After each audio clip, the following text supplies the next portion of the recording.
Okay, hello everyone. Welcome to the 2025 Region 4 Representative Candidate Forum. I am Jenny Worsham, your CPRS Vice President, and I will be your facilitator. With us is Stephanie Stevens, CPRS Executive Director, who will be helping behind the scenes and managing the chats. Before I introduce the Region 4 representative candidates, a bit of housekeeping. Each candidate will be asked the same question in varying order. We'll be asking these questions to start us off, and then questions posed by members in the chat if time allows. And a reminder that we are recording. So now to introduce our awesome Region 4 representative candidates in alphabetical order, we have Michael Adams from the city of Chino Hills and Candice Smith from the city of Ontario. You guys ready to get started? Let's do it. Yep. All right, awesome. So first question, Michael, you'll go first, followed by Candice. Please briefly share your CPRS involvement, including your engagement in the district, section, and or region levels. Yeah, absolutely. I got involved with CPRS back in 2020. I got elected onto the CPRS District 11 board about, I think, 3 weeks after COVID hit. And so I've spent the last 5 years at the CPRS District 11 level. In 2023, I was our District 11 president. Throughout my 5 years there with the district, I've been involved in different capacities, from our secretary, helping out with our treasurer position. Like I mentioned, been at the president level. I'm currently still serving on the board as our board of our director of board relations, which essentially is an advisor for our board. And I've been doing that for the last 2 years. And, just been involved, been a volunteer for our, for the CPRS conference, been involved with the Region 4 mini conference, and just been involved with a lot of the things that we've done at District 11. Thanks, Michael. All right, Candice, same question.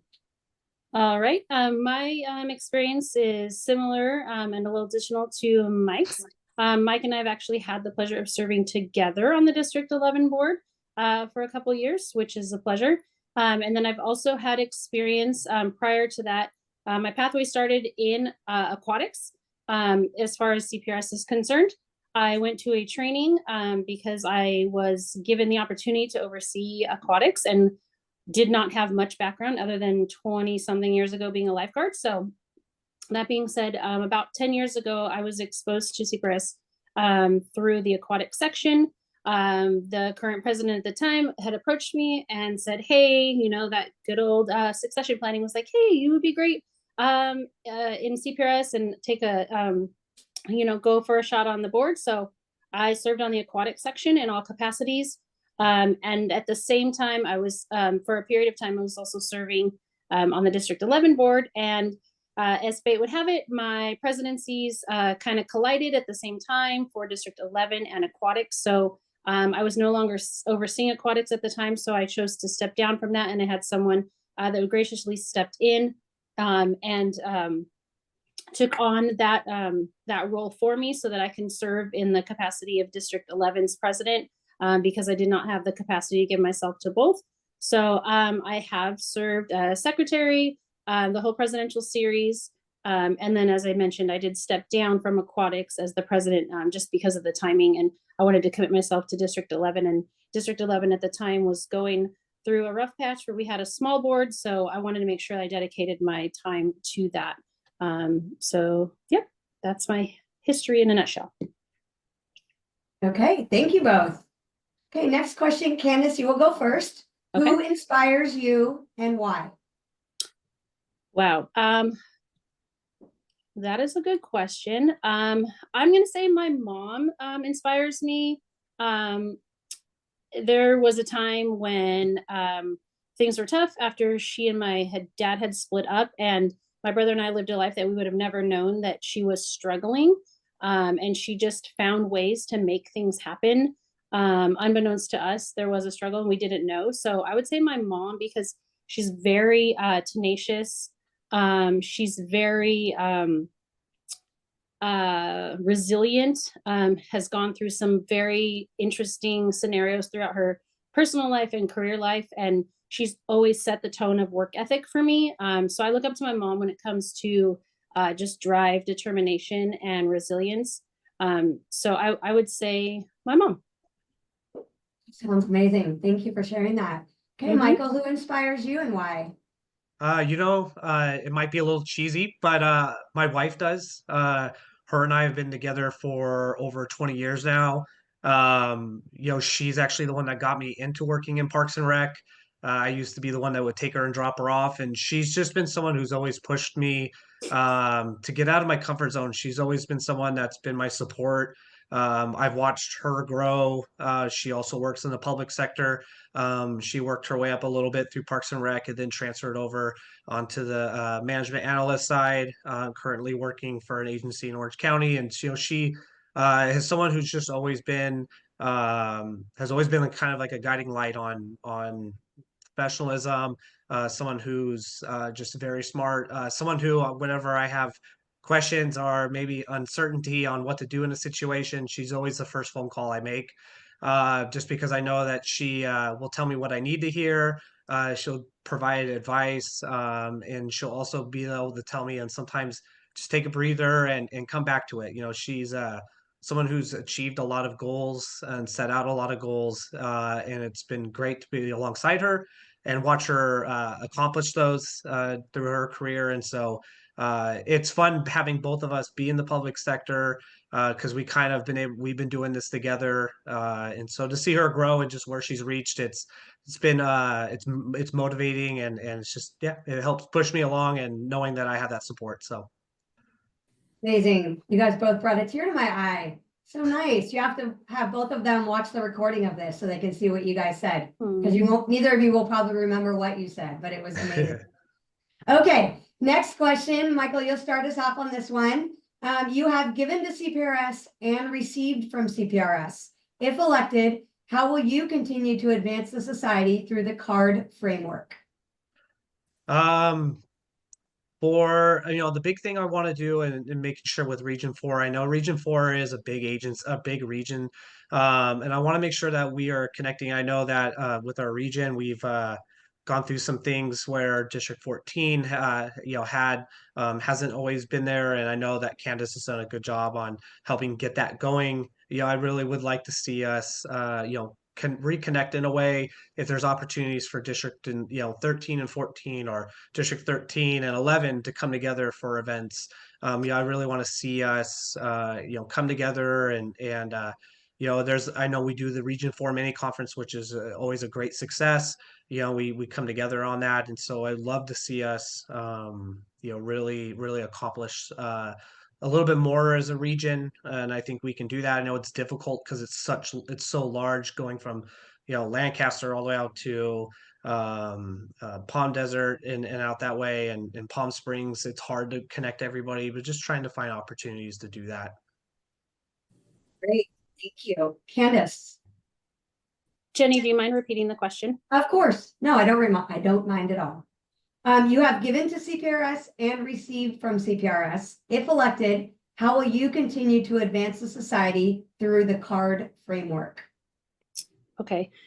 So yes, there is no doubt that CPRS has given to me in ways that I cannot replace, and I greatly appreciate and owe a lot of my career advancement to CPRS. So that goes without saying. But I would like to mention, we all saw it during COVID when things were shutting down and we were trying to decide how to move forward. You really saw that connectivity and that C in the CARD framework come to fruition through CPRS, and everyone kind of leaning on each other and saying, what do we do? Do we close? Do we open? What are our new protocols? So I always reflect back on that moment, and that was like my realization, like CPRS really is connected, and we help each other advance, and the resources that we have and the development we have within not only just our districts and our sections and our regions, but as a whole. So I want to continue to bridge those gaps. Mike did mention that, and I thank you, Mike. But for District 14 coming back, like that would not have gone without Doug Grove and the folks in Lancaster. So I won't take credit for that, but to be able to like just bridge those districts despite the distance that Mike mentioned, find ways to whether it's we have virtual, monthly conversations to keep the members engaged with one another, or invite the members from other regions that may live close, other districts that may live closer to a district they don't necessarily work in, but still invite them and have there not be such a division, if you will, for lack of better words, between the districts, but allow them to know that, like, hey, you may live in this district but work in this district, but you can still come together, and don't let that define you, and keep bridging those gaps even as we move forward into the next year.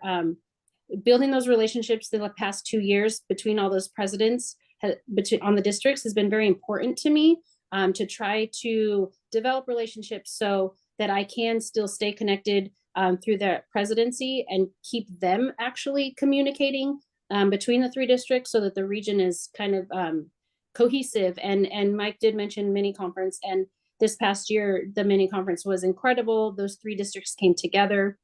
The numbers reflected that. We were able to get some representation from District 14, which is a little further out, but we were trying to be very mindful and intentional about where mini conference was held, so that more people could attend. So things like that, where being mindful of location, where are you having your meetings, how are you having your meetings, how are you hosting your events, are you making it accessible and equitable for people to get there? So all of those sort of things in the back of my mind, as I would move forward as Region 4 rep, to just kind of keep that connectivity, and keep resources are easy. We don't need to be present with one another for that R in the card framework.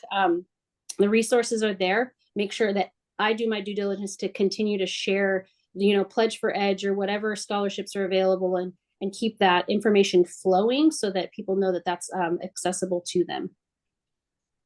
Excellent. Thank you, Candice. Mm-hmm. Okay, next question. Candice, you'll go first. If you Okay. had a superpower that could benefit CPRS, what would it be?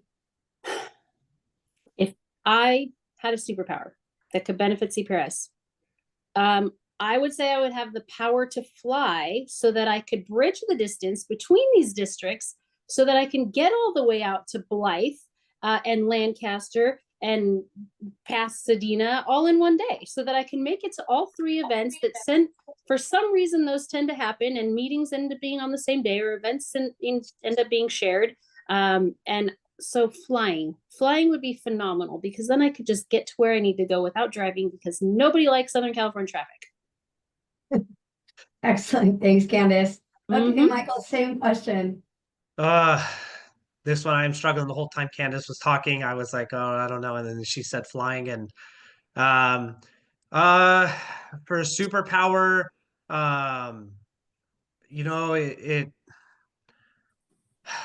I don't want to say like speed, but I'll say speed to be able to get some things done. One of the things that we've experienced at District 11 is our board is small.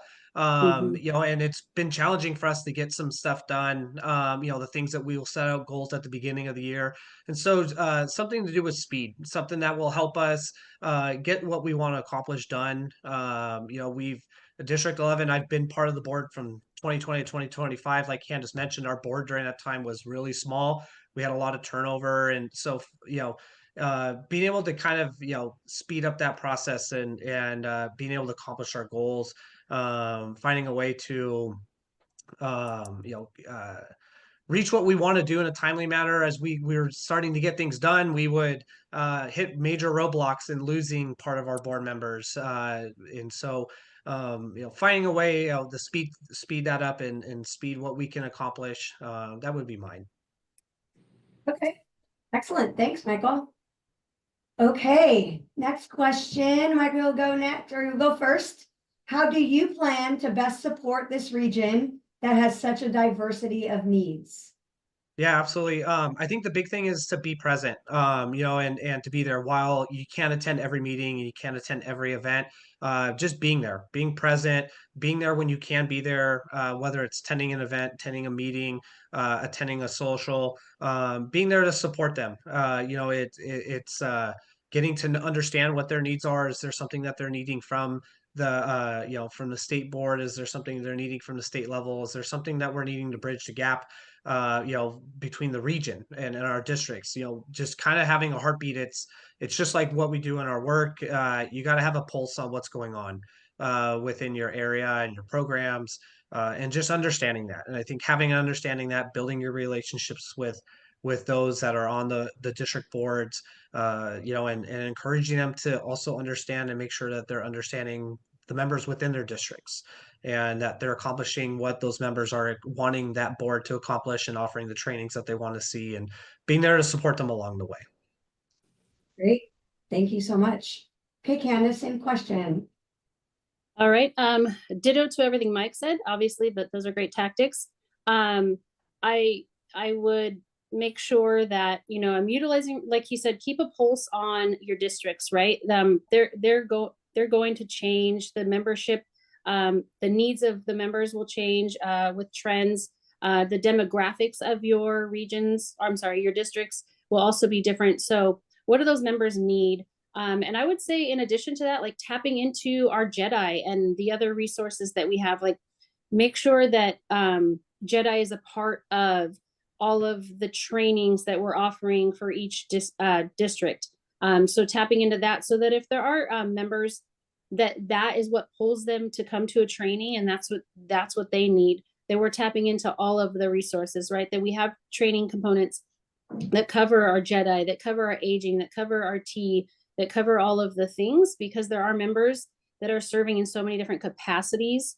So we want to make sure that we're touching on all of those when we are offering trainings or what have you, and then making those available, sharing those out, making sure that the presidents and your secretaries of your districts are sharing those opportunities that are coming from headquarters and from your state board, so that there is some connectivity. But definitely just keeping a pulse on them, especially right now.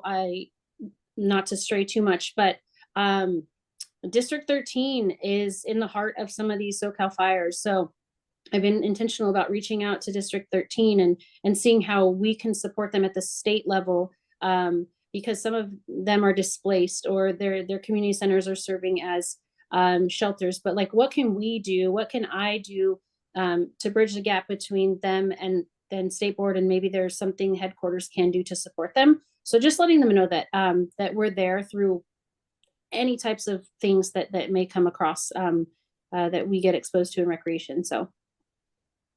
Great. Thank you so much. Okay, you guys both did a great job. That is the end of the prepared questions. So amazing. We are now going to go to the chat. So I'm going to go back and forth again between you guys, and we will get some questions answered that all these lovely people that are listening would like to hear. So let's start with how do you perceive the role of the region rep on the state board, and how does it differ from that of the various roles on a district board? So Candice, you'll start us off with this one. Okay. Perceived. So actually being in the position, I'll answer it as if when I was coming in 2 years ago, my perception of the position was to kind of bridge the gap, be the liaison between the districts that I would serve and the state board, and then make sure that I'm the communicator. So if there are things that each of the districts had in mind or that they wanted to see from CPRS as a whole, that I would help communicate that message up. And vice versa, the state board, if there's messaging that needs to get down to our districts, that I would serve that role to get that messaging down to them in those districts. But also just to serve, just in general, to serve the organization as a whole. As we mentioned earlier in one of the questions, like CPRS obviously gave back to me in some way. So this is me being able to do what I think others have done for me. And if there's an opportunity to mentor someone or be mentored, I think that was the perception. Like, I am going to be able to bridge a gap between a very big entity and 3 smaller entities to kind of help the communication and get messaging across both ways. Great. Okay, Michael, same question. Yeah, kind of like what Candice mentioned. I know, when she first went into the Region 4 rep, you have that perceived opinion, idea, and that's kind of what mine is right now. It's having that viewpoint is that you're a communicator, both back and forth to the state board as well as to those within the Region 4. But you're there to also represent the needs for Region 4 and making sure that if there is something that they're needing at the district level, that it's being communicated to the state board. And also making sure that the goals of the state board are being communicated to the Region 4 and the district. Making sure that we're communicating that and being a part of that, buying into those goals, and making sure that we're achieving those through the district level. You know, when those goals are set at the state level, it's something that is expected to carry out through the districts. And so being that person that helps represent that and helps push that and helps encourages it.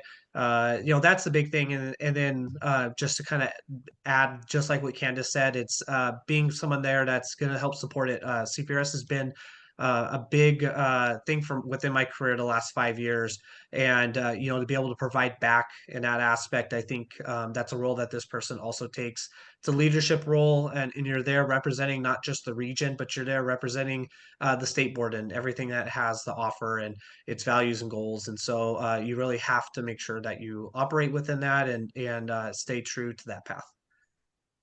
Great, thank you both. Okay, another question from the chat. Region 4 is one of the largest regions, woot woot. What are your plans to ensure that members are engaged and connected to the CPRS board from Lancaster to Blythe, from Barstow to Temecula? So Michael, you go first. Yeah, for this, and I'm not sure if it's more focused on making sure that we're just kind of connected as a region. One of the things I know that we tried to do and just wasn't able to do was put together like a Region 4 social. You know, and I would like to see that's a way for us to connect. Like Candice mentioned, you have to be. It's difficult. Our region is so expansive. You're just not going to hit all agencies, but being you know, making sure that you're being appropriate in where you're planning those events, making sure they're events that they want that will help draw in attendance, and making sure the planning of it is it appropriate time wise, is appropriate for staff to be able to get, or for members to be able to get to those events. You know, I really think that you know, connecting that, whether it's you know, another type of training. One of the things that we just started in the District 11 area is doing a rec leader academy. Is there opportunities for districts to combine, you know, as District 14 is just expanding, is there opportunities for 14 and 13 to do those type of events together? You know, not just the Region 4, you know, the Region 4 mini conference. Is there ways for us to bring some of the events we're doing at a district level, pull resources together and offer it as a group, you know, and if as when a time when a board like District 11 in the past has gotten down to a small size, you know, making sure that they have opportunity to connect with District 13 and maybe do some events together, so that way services aren't dropped within their district area. I think that's just making sure that, you know, having an eye for when those things may be coming up and opportunities, and seeing how the presidents at each district can see if they have ways or ideas on how we connect the districts together. Great, thank you so much. Candice, same question. All right. So some things that in a perfect world, like, you know, having events that are held in areas that everyone can attend, but obviously that's not feasible. So I would start by, I would like to, if possible, and if chosen, to have the three presidents, maybe have just monthly meetings with the three presidents to make sure they're all on the same page within those districts. And so when they are planning things, they are more intentional. There was some conflicts this year, and I think it came up in the chat, but where meetings were held on the same day. So as a region rep, it's very hard to split my time and be in District 11 and 14 on the same day. So setting an intention from the very beginning with the presidents, so that meetings and future trainings are not held on the same days, so that if members do live closer to a certain region, they're not conflicted and have the opportunity to go to one of the trainings that they may live closer to versus where they work. But more so on that, just making sure that if possible, maybe have those meetings rather than, you know, there's times when the boards are heavy in one particular city and the people that serve on that are, but not to just have those meetings monthly at that particular city, but travel and go to a city who may not be involved, and say there's a city further east out from District 11, and maybe we do travel out to Blythe and find a community center out there, which is kind of far, but maybe host a meeting out there to get them involved and actually connect the members by saying, hey, we're having our board meeting here. Why don't you come join us? You could see what it's all about. So just, and maybe even, reaching out to directors whom their cities may not necessarily be as active or involved in CPRS, finding a way to reconnect them from the director level to get that buy-in back from the agencies that aren't necessarily active. So it's kind of a lot of different facets, not only members, but maybe there's a reason those particular cities aren't involved. And it's not our assumption that, oh, it's distance, but maybe it's accessibility, or maybe it's finances, and making sure that they're aware that there are scholarships available so that they can be involved, or they can send members, or they can, register for conferences. So, and I think that goes back to a couple of questions ago, like what would my intention be to making sure there's, that we're staying connected as members, and what I could do to act out that card framework. I think it goes back to that. So I'm not sure if I completely answered the question, but there's a lot of intentional things that can be done to keep the districts connected. Great. No, I love it. You definitely both answered that question. That was great. Okay, we're going to skip around here a little bit. We have a question. Since you both have served on district boards, what advice do you have for someone new to board service? I'm going to start with Candice on that one. Ooh, okay. Advice is that you're not going to know everything coming in, and there's nothing wrong with that. There's absolutely nothing wrong with not knowing things. You lean on others, you ask questions. Don't be afraid to ask questions. As Stevens always says, like, just call headquarters. They'll answer everything for you. Like, just make the phone calls. Don't be afraid to make the phone calls. Obviously, depending on the position you're coming to, I'd have different advice. I will say that if you're coming in as treasurer, just get ready to set a couple hours of your life aside to change over all the bank statements, like, and the accounts, to get them into your name. So there's a lot of different components to coming on depending on your position, but I would say don't be afraid to ask the questions. Use your answer book, and reach out to your region rep if you're coming in for a district. Ask the questions. Reach out to whoever your region rep would be, and hopefully there's succession planning going on within that district as well. So there's resources and answers and guidelines, and then stay connected with the person that's outgoing, whose position you're coming in. If that's not possible, then again, just reach out to your region rep so they can find answers for you, but definitely lean on your board. Some of which others may also be new, but you learn by asking questions and you learn by doing. So. Great advice, Candice. Michael, what about you? What advice would you give? For me, it would be to just embrace it and just tackle it. When I came in, part of the reason why I didn't get involved till 2020 was because I was nervous. Didn't know what to expect, had no idea what serving at the district level meant, and came in, and by 2023, I was the president, and just got thrusted into it.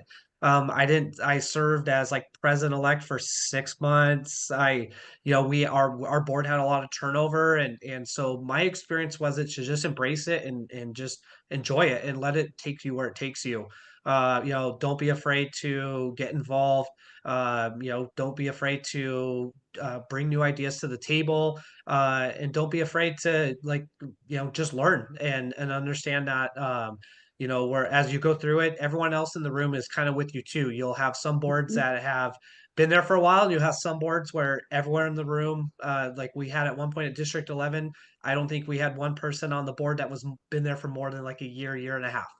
And so we just embraced it, and that's kind of what we did as a group. And so through my experience, it's just embrace it, let it kind of take you where it goes. I didn't go into it with the intention of wanting to be the president of District 11. I just wanted to get involved, and I kind of let the path just take me where it took me, and just took on the challenge, enjoyed it, and learned a lot through it. Everyone around you have a great support system with everyone around you. Everyone's always willing to help. and you'll get to meet great people in the process. And so just enjoy it and embrace it. The advice, you guys, and Michael, I think you are not the only one who never pictured yourself sitting where you're sitting right now. That's the beauty of CPRS and our family, right? Okay, another question. Michael, you'll start this one off. Answering the call as a CPRS leader at all levels is rewarding as a rec professional. What has been your best CPRS moment this past year in your current role? For this past year, one of the goals that I had set as a president, we wanted to do a rec leader academy. Our district had not done one. We had one. It was a School of Rec, if I remember correctly, or I can't remember. Candice probably knows. I think it was more when Victoria and Candice were there. They had like a college type 3 or 4 month course. But we hadn't had anything since then. 2020 really derailed our district. And so when we came in 2023, we really wanted to offer something. We felt our role was to offer training at a part-time level to pull resources together. And we just weren't able to do that in 2023. We went through a lot of challenges. That goal always stuck in being someone on the board. I've carried that goal over every year. And this was the first year where our District 11 board has been amazing this year. We have a lot of energetic individuals that have been able to accomplish a lot. And one of those was that Rec Leader Academy. And to be able to see it through and to see that happen was great. We hosted it over at the city of Fontana, and we didn't know if we were going to get 50 people or if we were going to get 200, and our event sold out. The first year we did it, it was a low cost event where I think we charged maybe $5 or $10 per individual that went. We used our sponsorship money to try to cover a lot of those costs. We just wanted, and we had multiple breakout sessions. We kind of made it a mini conference for rec leaders in a 6-hour period. There was a lot that we learned in that process and how to make it a little bit better. But the overall feedback was great, and we see this something that's going to be there for hopefully the next few years, if not longer. Awesome, love that. Candice, what about you? I'm going to say in my current role as the Region 4 rep, again, that the first year, you're still getting your feet wet, learning the ropes. So more so in this last year, I will say when Doug Grove called me and said, "Hey, I think we might have an opportunity to get District 14 up and running," and I said, "Wow, that would be amazing." So again, I can't take credit for that because Doug called me and I just kind of served as a facilitator. But to see District 14 come back to fruition and come back to life and be revitalized, and to have a board of individuals that are just willing to put everything aside and revitalize District 14, not for themselves, but like for the membership and for the people they serve in the profession, was pretty rewarding to watch. And it all started, I'm just gonna say, Justin from District 14 approached me a couple years ago and was like, "Hey, I want to serve in District 14, but I'm not sure like where, what do I do? There isn't a board." So just him having that conversation kind of rolled into like, let's have these further conversation. That's where Doug came in, and then he brought in Sonia, and like to revitalize District 14 just from one person wanting to see a board was so rewarding to watch the whole process from the conversation starting to actually having a board to having a full slate of candidates for this current election, and seeing them collaborate and work with District 11 and 13 full-heartedly to bring on the Region 4 mini conference, and for them to leave their house at like 4:30 a.m. to be at the Region 4 mini conference just to serve the membership, and for them all to work together. Like standing back and watching that was so rewarding. Like not only do you have these people that work across Southern California, they don't even really know each other, but that didn't even matter. They just came together, and to see them work that morning and put this event together and stuffing bags and like doing name tags and just the things that we do on a day-to-day basis, but to just come together and do it for these people that were showing up to learn more and just to grow in their profession was like pretty remarkable. And I'll say that was pretty rewarding for me this past year. Awesome. Oh, so good. Both so heartwarming. I love it. All for the members, right? And all for all of us. So great. Okay, another question. We've got some great ones here, you guys. Thank you for putting these in. And Candice, you will start this one off. Outside of the distance between the districts, what is one of the biggest challenges that Region 4 faces? And what is your plan to continue the cohesiveness that supports the CARD framework? Outside of what you've already told us, do you have anything else to add? Aside from distance, I think Mhm. communicating the message, like, there's a pot of money for scholarships. There's people that aren't part of CPRS because they don't have what they would say, like the supporter funds from maybe their agency, or their agency can't afford it or whatnot. But like getting that message out, I mean, our city has a huge scholarship foundation and we have money just sitting in a pot, and it's like the money is there. Why aren't the people using it? And what can we do? What can I do as a region rep to just remind each of these districts, and how does that flow down into the membership, that the money is there, take advantage of it, so that you can, the Pledge for Edge, like there's scholarships, there's all of these resources available to our members. And I think it's not even a specific Region 4 issue, it's a CPRS issue in different regions where the money's there, it's not getting used. So what can we do about getting the message out? Distance is distance. There's nothing I could do about that. I can't divide myself in half. I can't close the gap and make the cities move closer together. I can't do that. But what I can do is use my voice differently, and how I'm communicating to the region and to my districts to make, the goals of getting these people that aren't members, or aren't getting opportunities to go to trainings or conference or what have you. So how do I get that message out? I think that's a big challenge that I need to be more intentional about and figure out. There's no perfect recipe for any of this, but what can I do to be more intentional to do that? Absolutely. Thanks, Candice. Michael, what about you? Yeah, I'll be honest, kind of to piggyback on what Candice said, making sure that we're just communicating those things. So I'll be honest, I wasn't aware of the CPRS scholarships up until the last 3 or 4 years of being involved with the board. And making sure that those things are being communicated out, and making sure that people are taking advantage of it, seeing ways that we can communicate and get people to attend are the events and trainings. Is there certain agencies that are having a difficulty, and having them, is it something where we approach it where an agency goes for a scholarship, at the district level, to be able to send some of their events and send participants to, or making sure that we work with them to let them know what's available. Even at the district level, we have scholarships, and making sure that those are being used and encouraged.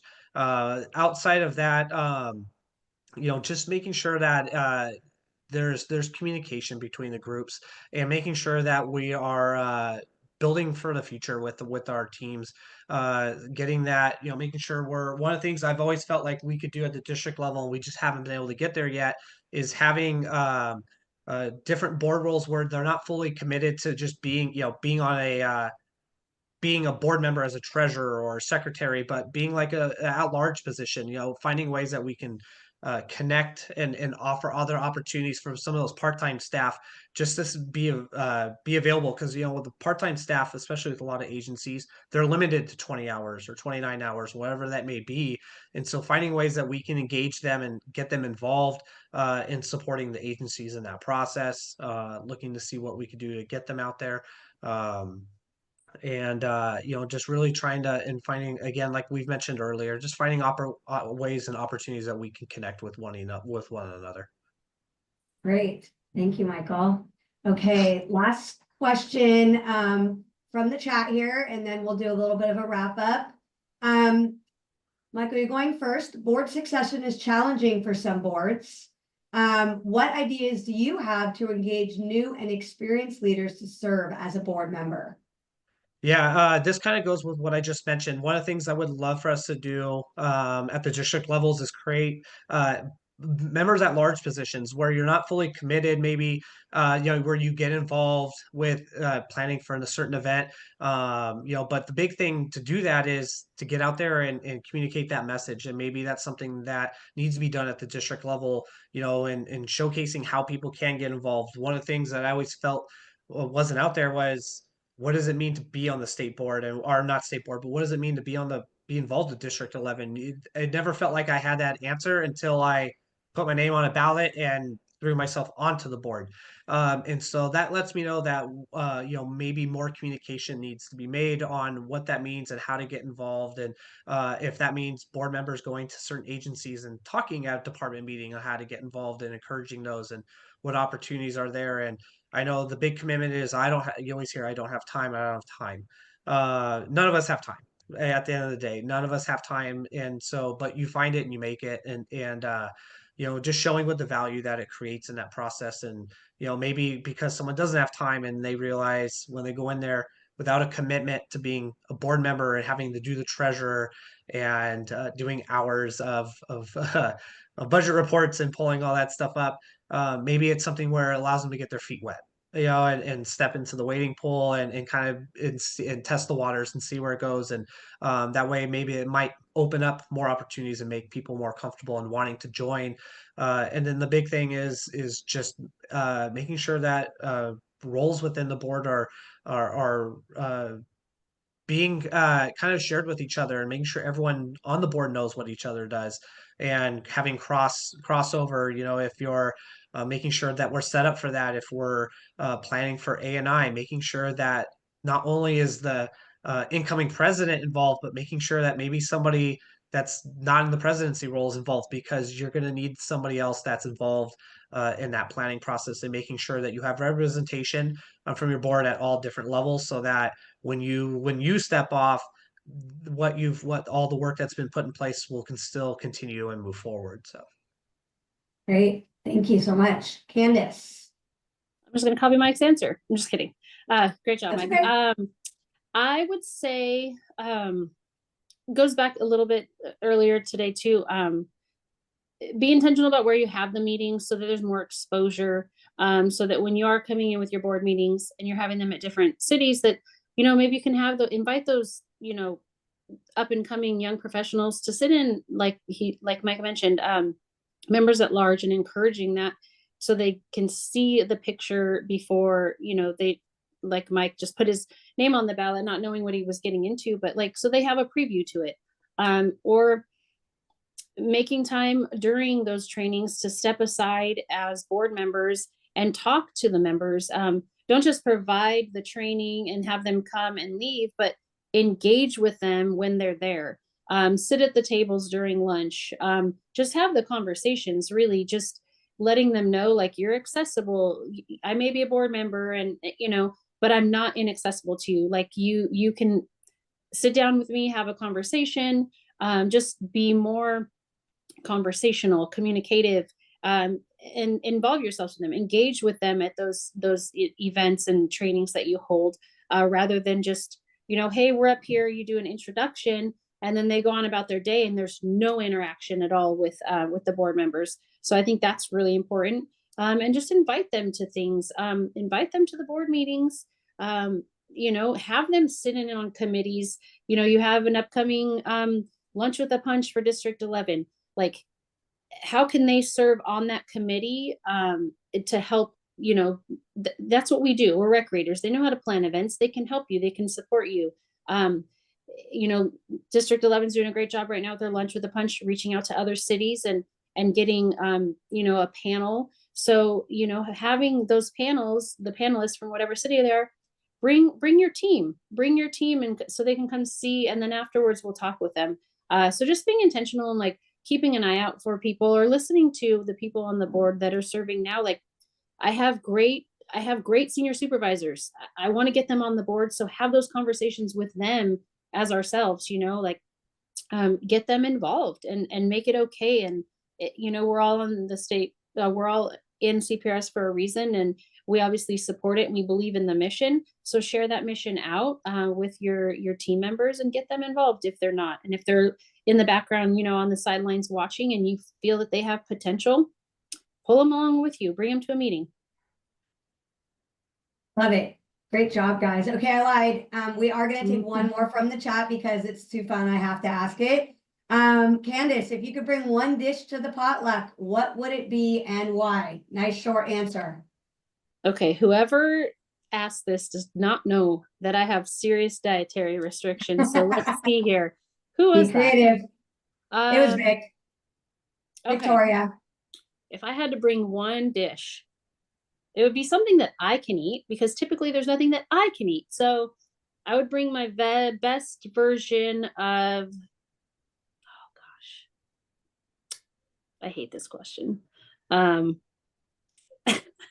First thing that comes to your mind, Candice. First I thing. can't think It's of any. okay. Everybody would think I'm weird.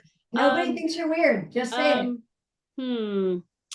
I would bring my best version of like a dairy-free, gluten-free enchilada. Yeah. Not that I would cook. it. I would have help cooking it, but that would be my go-to, I guess. I don't know. That's great. I love it. All right, Michael, what would you bring and why? For me, it's gonna be ice cream because I love ice cream. Every single thing needs to have ice cream at some point. Whether it's a potluck, and I'll be the first to say I'm the last person anybody wants to have cook, and so I will provide the desserts and ice cream, and I will provide all the good stuff. So it's the desserts are the best part of a meal, and my kids are hooked on the ice cream because of their dad, and yeah, that's what I'm bringing. Love it. Well, we have something for everyone with Candice's dairy free and your ice cream. So now we're all covered. I love it. Yep. Okay, sorry, I'm lying again because here's another really good one and we have time. Michael, first, what is your favorite thing to do when you need to decompress from juggling both CPRS and your current positions with your respective agencies? What is your top of mind favorite thing to do? To jump in my car and drive. We just within the last 2 months, we've been to 6 different national parks in 3 different states. We just did a big road trip in Thanksgiving, which was planned 3 weeks before it happened. We decided we did all 5 national parks in Utah during Christmas break. I told my wife about 6 hours before we were going that we're going to go to Death Valley tomorrow and we'll be back in about 2 days. So I'm a big get out there. I love to drive. I think it's how America is meant to be seen, and there's so much to be seen, and a lot of people fly over it. And so I'm a big person on just being out there, and you know, I love some of those areas like Utah, and because you get to realize just how small we are in such a big area, and it's just something about connecting in that way, and just being in those places. It's a different connection, and I love it. So Love it. Awesome. I love learning this stuff about you guys. That's a great question, Samantha. Thanks for asking that. Candice, okay, what about you? All right. So I don't love to drive, but I do like to go places. So before I go any place, I like to find a local mom and pop coffee shop. So I love supporting the small businesses. If we're going somewhere, like I love women's sporting events. So I'm a big fan of Angel City Soccer. So when they're not in season, it's a bummer, but going to those games are awesome. Finding just things to do. But whenever we are going somewhere, I'm always looking for a local coffee shop to support either on the way to where we're going or in the city that I'm going. So like a couple weeks ago, we went to Knott's Berry Farm.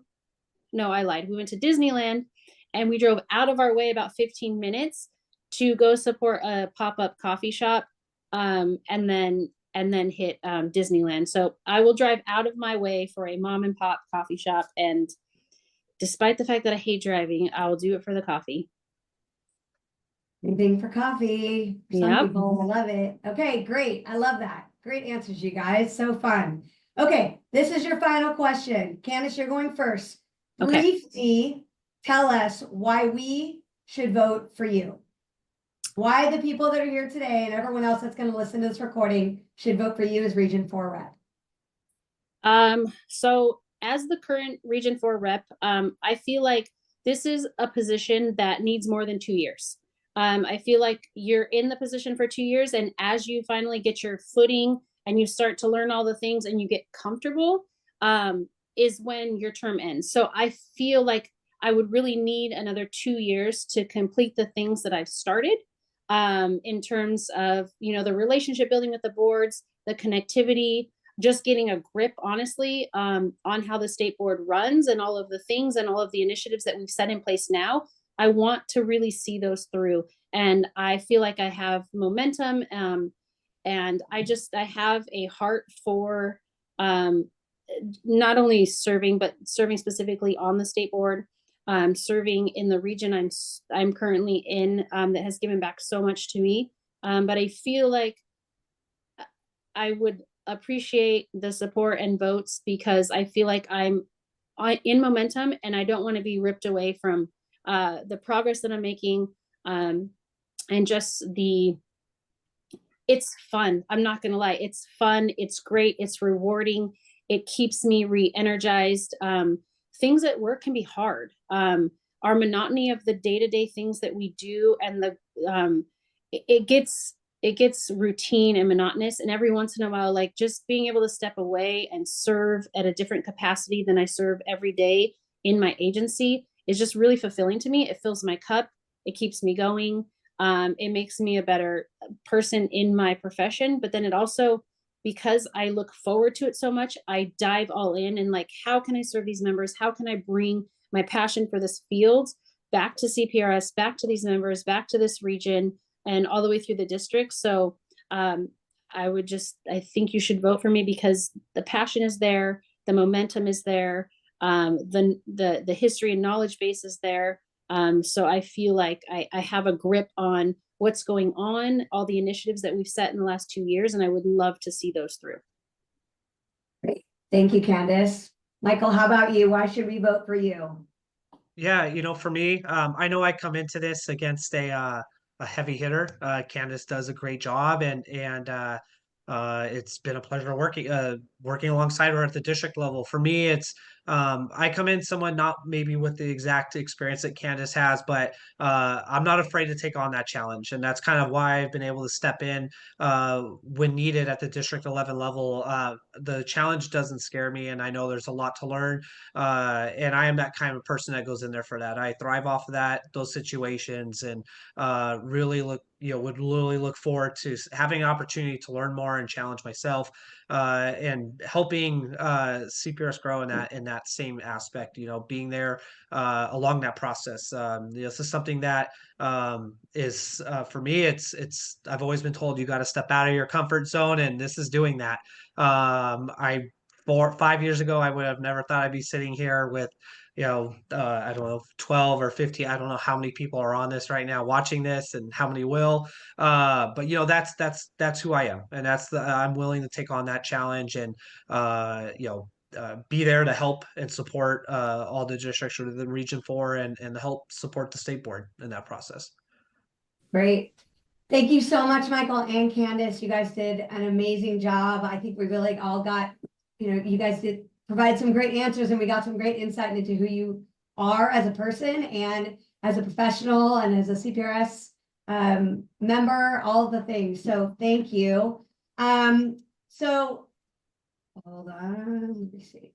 Okay, Stephanie's telling you what I'm going to tell you. Okay, this concludes our 2025 Region 4 Representative Candidate Forum. Candice and Michael, you guys can take a deep breath. You survived the day.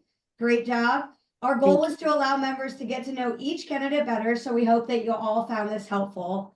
If you'd like to know even more about them, or others that are running for various positions, please go to the CPRS website and click on About CPRS, and then CPRS State Board Candidates to read more. Steph put the link in the chat. It's that easy. You can just click there, and you can share that along as well if you have people you work with that weren't able to join us today.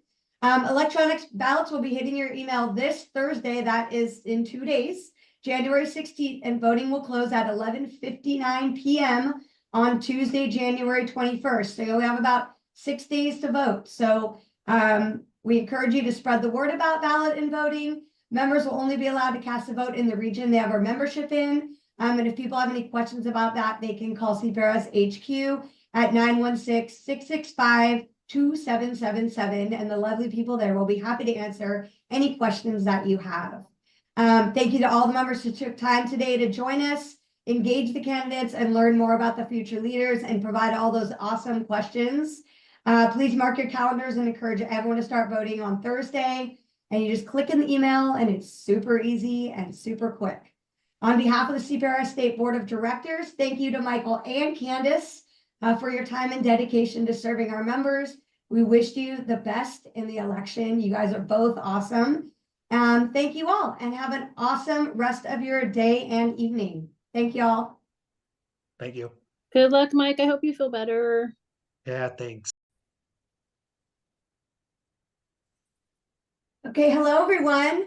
Welcome to the 2025 Region 4 Representative Candidate Forum. I am Jenny Worscher, I'm your CPRS Vice President, and I will be your facilitator. With us is Stephanie Stevens, CPRS Executive Director, who will be helping behind the scenes and managing the chats. Before I introduce the Region 4 representative candidates, a bit of housekeeping. Each candidate will be asked the same question in varying order. We'll be asking these questions to start us off, and then questions posed by members in the chat if time allows. And a reminder that we are recording.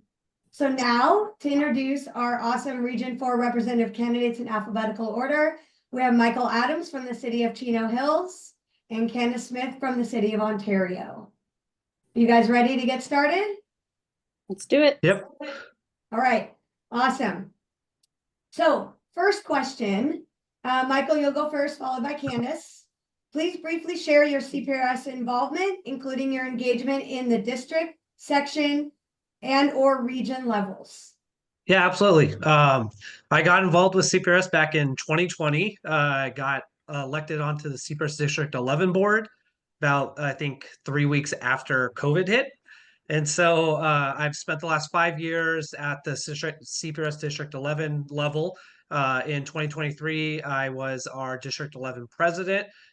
Throughout my 5 years there with the district, I've been involved in different capacities, from our secretary, helping out with our treasurer position. Like I mentioned, been at the president level. I'm currently still serving on the board as our director of board relations, which essentially is an advisor for our board. And I've been doing that for the last 2 years.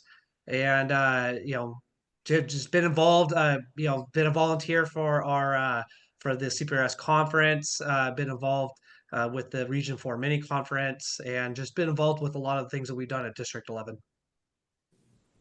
Thanks, Michael. All right, Candice, same question. All right. My experience is similar and a little additional to Mike's. Mike and I have actually had the pleasure of serving together on the District 11 board for a couple of years, which is a pleasure. And then I've also had experience prior to that. My pathway started in aquatics as far as CPRS is concerned. I went to a training because I was given the opportunity to oversee aquatics and did not have much background other than 20 something years ago being a lifeguard. So that being said, about 10 years ago, I was exposed to CPRS through the aquatic section.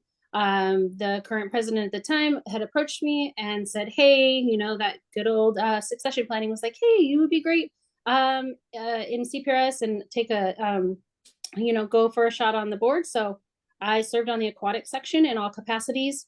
And at the same time, I was, for a period of time, I was also serving on the District 11 board. And as fate would have it, my presidencies kind of collided at the same time for District 11 and aquatics. So I was no longer overseeing aquatics at the time, so I chose to step down from that, and I had someone that graciously stepped in and took on that role for me so that I can serve in the capacity of District 11's president because I did not have the capacity to give myself to both. So I have served as secretary, the whole presidential series, And then, as I mentioned, I did step down from aquatics as the president just because of the timing, and I wanted to commit myself to District 11. And District 11 at the time was going through a rough patch where we had a small board, so I wanted to make sure I dedicated my time to that. So, yep, that's my history in a nutshell. Okay, thank you both. Okay, next question, Candice, you will go first. Okay. Who inspires you and why? Wow. That is a good question. I'm going to say my mom inspires me. There was a time when things were tough after she and my dad had split up, and my brother and I lived a life that we would have never known that she was struggling. And she just found ways to make things happen. Unbeknownst to us, there was a struggle and we didn't know. So I would say my mom, because she's very tenacious. She's very resilient, has gone through some very interesting scenarios throughout her personal life and career life, and she's always set the tone of work ethic for me. So I look up to my mom when it comes to just drive, determination, and resilience. So I would say my mom. Sounds amazing. Thank you for sharing that. Okay, Michael, who inspires you and why? It might be a little cheesy, but my wife does. Her and I have been together for over 20 years now. She's actually the one that got me into working in Parks and Rec. I used to be the one that would take her and drop her off, and she's just been someone who's always pushed me to get out of my comfort zone. She's always been someone that's been my support. I've watched her grow. She also works in the public sector. She worked her way up a little bit through Parks and Rec and then transferred over onto the management analyst side. Currently working for an agency in Orange County, and she is someone who's just always been kind of like a guiding light on professionalism. Someone who's just very smart. Someone who, whenever I have questions or maybe uncertainty on what to do in a situation, she's always the first phone call I make. Just because I know that she will tell me what I need to hear. She'll provide advice, and she'll also be able to tell me and sometimes just take a breather and come back to it. She's someone who's achieved a lot of goals and set out a lot of goals, and it's been great to be alongside her and watch her accomplish those through her career. And so it's fun having both of us be in the public sector, because we've been doing this together, and so to see her grow and just where she's reached, it's motivating, and it's just, yeah, it helps push me along, and knowing that I have that support. So Amazing. You guys both brought a tear to my eye. So nice. You have to have both of them watch the recording of this so they can see what you guys said, because neither of you will probably remember what you said, but it was amazing. Okay, next question. Michael, you'll start us off on this one. You have given to CPRS